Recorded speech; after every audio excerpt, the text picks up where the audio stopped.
கிறிஸ்துவிலே மிகவும் பிரியமானவர்களே, 12/4/2024 உங்களை சந்திப்பதில் மகிழ்ச்சி அடைகிறேன். வாருங்கள், ஒரு நிமிடம் நாம் ஜெபிப்போம். அன்பு தகப்பனே, இன்றைக்கு என்னுடைய பாதுகாப்புக்காய் ஜெபிக்கும்படி என் தேவனுடைய சமூகத்தில் வருகிறேன். என் தேவனுடைய நன்மையும் கிருபையும் விடுதலையும் ஆசீர்வாதம் என்னுடைய வாழ்க்கையில் இருக்கும்படி ஜெபிக்கிறேன்.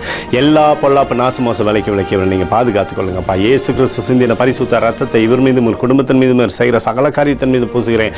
ஆகவே இந்த நாள் முழுவதும் மகிமையின் ஆசீர்வாதம் இவரோடு இருந்து செயல்படும்படியாக நீங்கள் செய்யுங்கப்பா. உங்களுடைய நிறைவானது இவருடைய வாழ்க்கையில் இருக்கபடி கிருபைக்குள்ளாக நீர் மூடி மறைத்துக் கொள்ளும்படி ஜெபிக்கிறோம். அன்பின் அபிஷேகம் எப்போதும் இவரோடு இருக்கட்டும் தகப்பனே.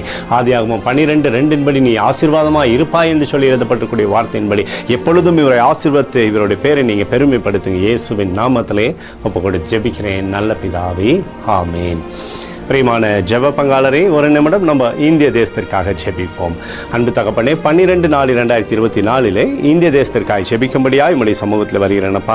இந்திய தேசத்தை நீ ஆசீர்வதிக்கும்படியாய் ஜெபிக்கிறேன். தேவனுடைய கரம் தேசத்திலிருந்து அற்புதத்தை செய்யட்டும். உங்களுடைய நிறைவானது தேசத்தில் இருக்கட்டும் ஆண்டவரே. உங்களுடைய கிருபை தேசத்திலே பழுகி பெருகட்டும்ப்பா. வருகிற பாராளுமன்ற தேர்தலில் நல்லாட்சியை நீர் உறுதி செய்து தரும்படியாய் ஜெபிக்கிறேன். தேசத்தில் சிறந்த தலைவர்களை நீர் உருவாக்குவீராக. உங்களுடைய கரம் தேசத்திலிருந்து அற்புதத்தை செய்யட்டும். எங்களுக்காக அடித்து நொறுக்கப்பட்டுக்கூடிய இயேசு கிறிஸ்துவும் அவர் சிந்தனை விலையேறப்பட்ட ரத்தத்தை வைத்து ஒப்புக் கொடுக்கிறோம். அத்தோடு இந்திய தேசத்தில் எழுப்புதலை தரும்படியாய் ஜெபிக்கிறேன். எழுப்புதலை தருவீராக, எழுப்புதலை தருவீராக, எழுப்புதலை தருவீராக. எழுப்புதலை எங்கள் கண்கள் பார்க்கும்படி நீர் ஆசீர்வதிக்கும்படி ஜெபிக்கிறேன்.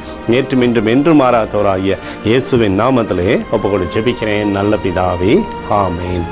பிரியமான ஜெப பங்காளரே, ஆண்டவர் நம்மளோட ஜெபத்தை கேட்டிருக்கிறார். இந்த நாள் முழுவதும் கர்த்தராகிய இயேசு கிறிஸ்துக்குள் நீங்கள் வளரும்படி உங்களை வாழ்த்தி ஆசீர்வதிக்கிறேன். ஆமேன்.